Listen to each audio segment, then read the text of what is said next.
Hello, this is Matt on the Moon Lambo channel, and here's a headline from crypto media outlet U Today. XRP Ledger Validator reveals it utilizes former nuclear bunker. What? Why is this a story? I thought that everybody kept their validator in a nuclear bunker. Seriously, so I have a validator, and I definitely keep it safely underground in a nuclear bunker.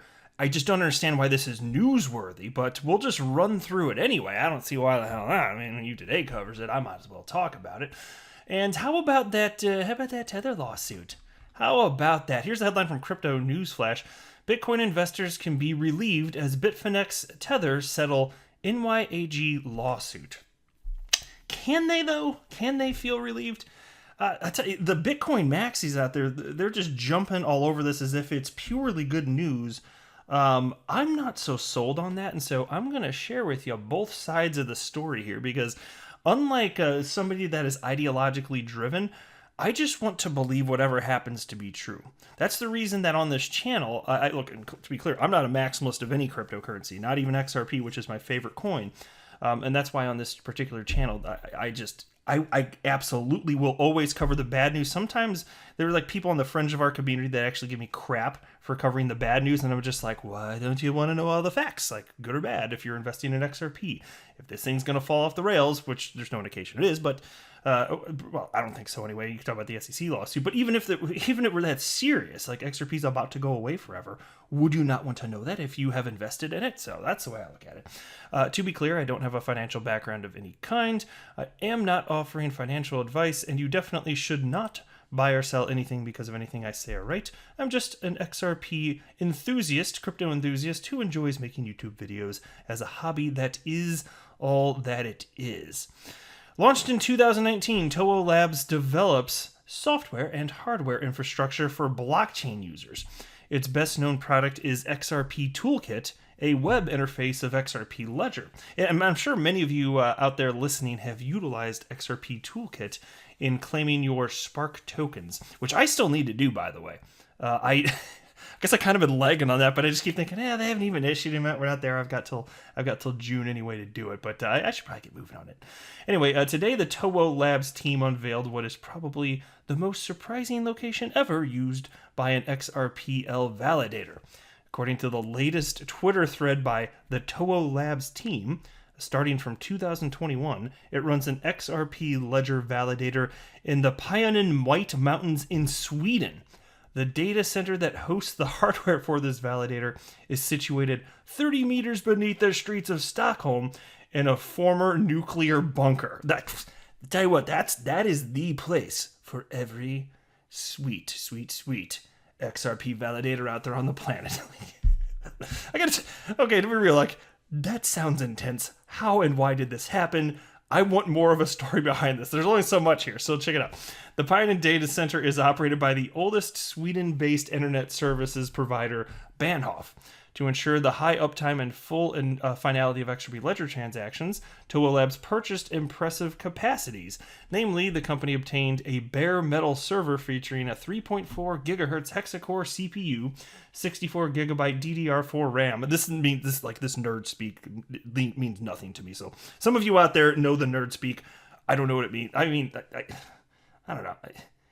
What is DDR, what is DDR4? Is it Dance Dance Revolution? Is that what that is? I don't know what the hell this crap is. Anyway, one of you nerds out there, just tell me in the comment section. I don't know what the hell's going on here. Anyway, but mirrored solid stage drivers and redundant power supply units. This massive hardware kit is connected to the internet through 1 gigabit, per second network link.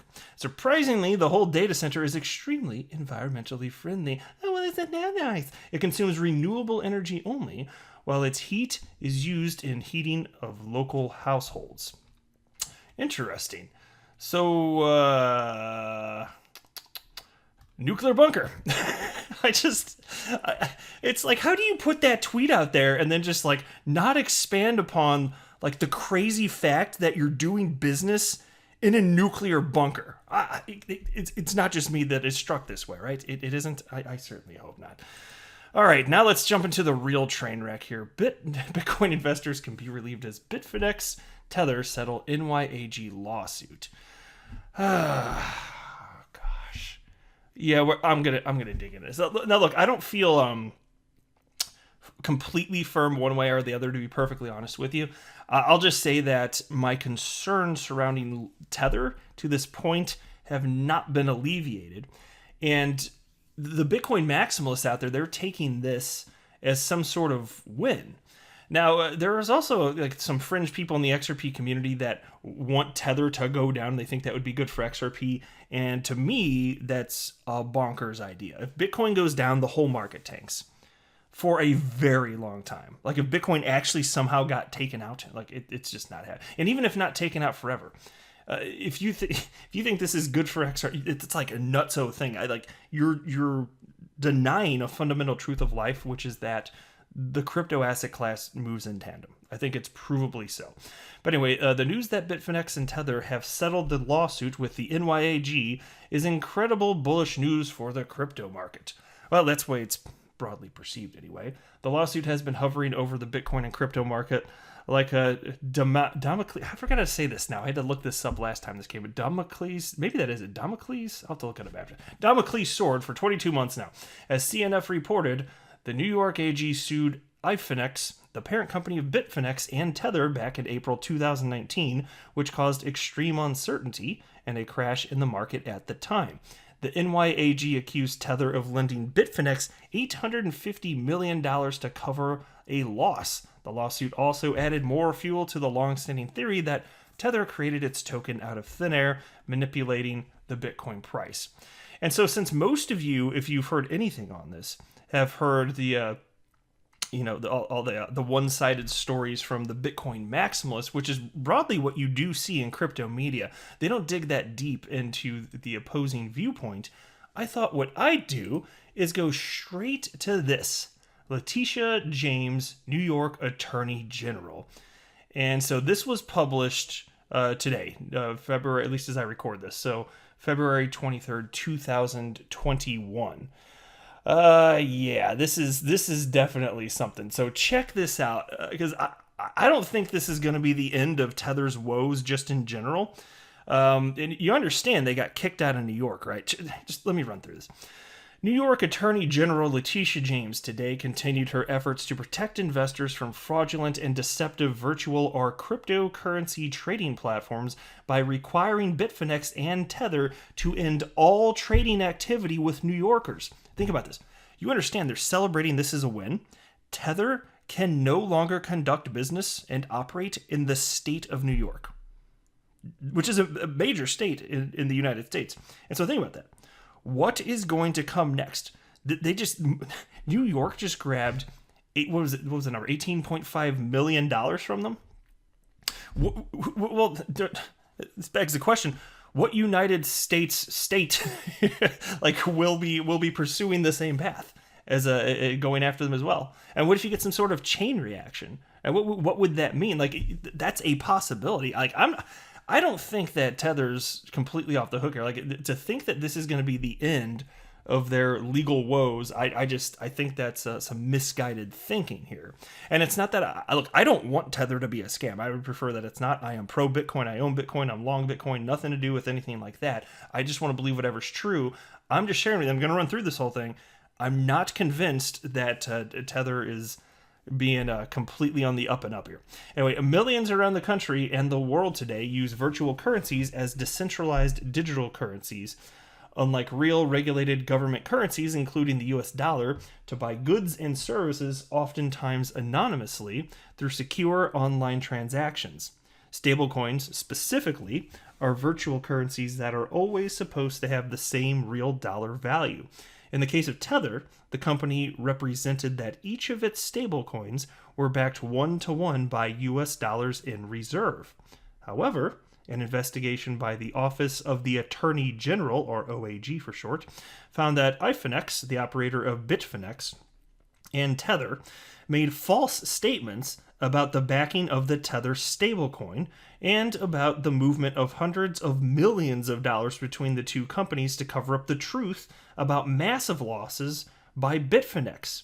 An agreement with Ifinex, Tether, and their related entities will require them to cease any further trading activity with New Yorkers, as well as force the companies to pay $18.5 million in penalties, in addition to requiring a number of steps to increase transparency. So that's a win? You see how this is being portrayed in crypto media, right? Like, if you haven't seen it, just be aware. That's how it's being presented. What I just covered there, and there's more to this, that's supposed to be a win. Let's dig further. Bitfinex and Tether recklessly and unlawfully covered up massive financial losses to keep their scheme going and protect their bottom line, said Attorney General James. Tether's claims that its virtual currency was fully backed by United States dollars at all times was a lie. Is this of consequence to anybody? These companies obscured the true risk investors faced and were operated by unlicensed and unregulated individuals and entities dealing in the darkest corners of the financial system. This resolution makes clear that those trading virtual currencies in New York State who think they can avoid our laws cannot and will not. Last week, we sued to shut down CoinSeed for its fraudulent conduct. This week, we're taking action to end Bitfinex and Tether's illegal activities in New York. These legal actions send a clear message that we will stand up to corporate greed, whether it comes out of a traditional bank, a virtual currency trading platform, or any other type of financial institution. And so understand with what's happening here, you're talking about one state, New York. They don't have the power to shut Tether down nationwide. That would have to happen on a federal level. And don't think something like that can't happen, right? We haven't even gone down that path yet. Like, you think Tether's never going to get sued again? Yeah, that's maybe. Okay, and I'd prefer to be all sunshine and lollipops and all that crap. To me, it just doesn't pass the smell test. I think we're going to see some more problems down the path. Hopefully not severe, but I just want to bring you both sides of the story here. Now, the OAG's investigation found that starting no later than mid-2017, Tether had no access to banking anywhere in the world. Can we pause there? Think about that. Mid-2017, Bitcoin was running up. It was worth thousands of dollars at that point in time and ultimately ran up to almost $20,000 by the end of the year. And then there's Tether. It's by that point still widely adopted even at that point.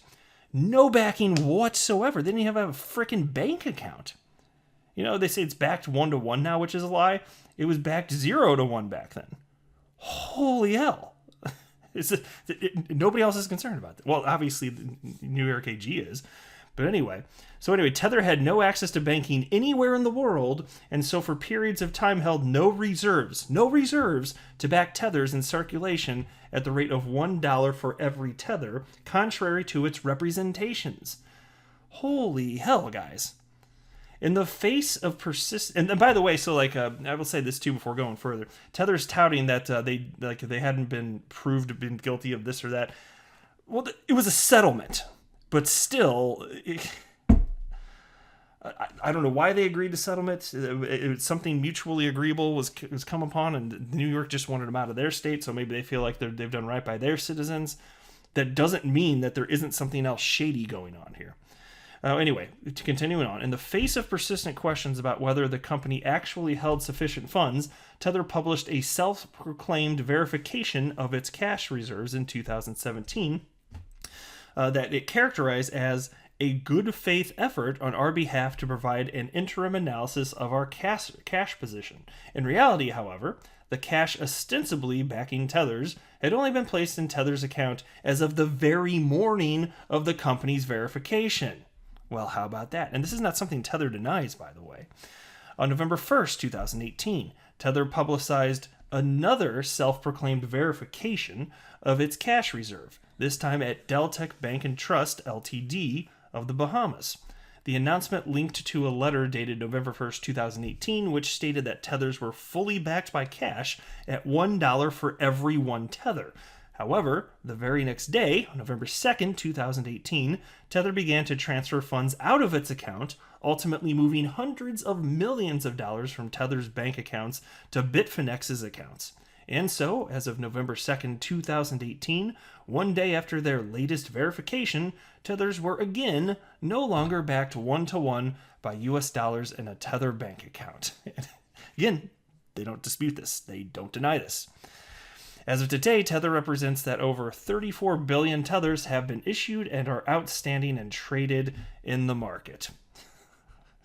And it's just so funny to me. Isn't it rich? Like the Bitcoin maxis out there, they talk about, and rightfully so, actually, they talk about the debasement of the United States dollar, how it's just abused, printing machine go burr. I can't roll my R's. I'll try and roll my R's right now. It just sounds awful. It's like, I can't roll my R's. So that's the best you're going to get from me. But printing machine go burr, right?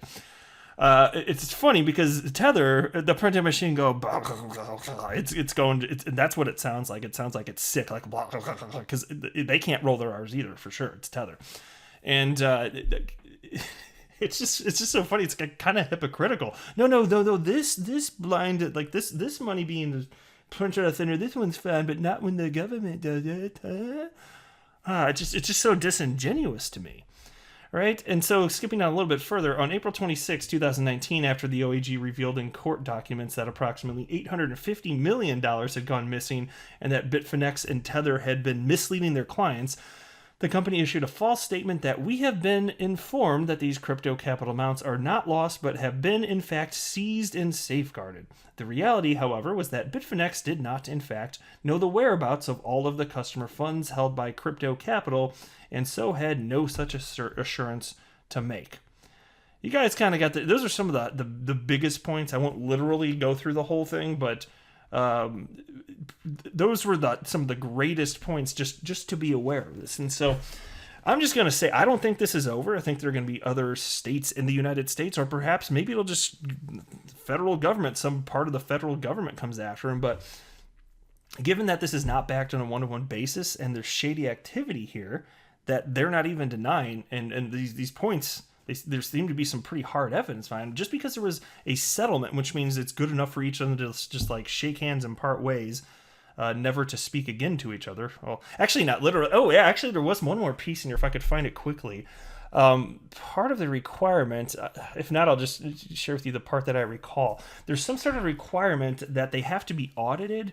It may have been quarterly to prove what their holdings are. And so you just kind of wonder, do they really have $34 billion worth of Tether backed right now? Just $34 billion sitting around? I'm skeptical of that, especially based on some of this here. I mean, if they do, cool. Like I would prefer for that to be the truth, based on their behavior and this and that. Like how? They didn't even have a bank account a couple years ago. Now they just magically have $34 billion? What is this business model? This sounds like incredible. Like this is magic internet money in that case. Like I do want some of that magical internet money. I don't know, guys. You tell me what you think. I'm not completely sold one way or another. I just think that these are legitimate concerns, and I don't feel like we've seen the end of litigation on this front. This was just one state in one country, and you haven't even seen the federal government sink its teeth into Tether yet, which may happen. I wouldn't be surprised. But again, yeah, just please let me know what you think, because I'm curious. I'm willing to be swayed. I'm just sharing with you that I have some concerns, which I think are legitimate, and I think that the rejoicing the Bitcoin maxis are doing, it's ideologically driven, and they're just sticking their head in the sands, acting like the building isn't on fire. And so I can't conduct my life like that. If the building was on fire, I'm going to tell you the building's on fire, or if it looks like that, I am not a financial advisor. Do not buy or sell anything because of anything that I say or write. That would be a very, very, very bad idea. Until next time, to the moon, Lambo.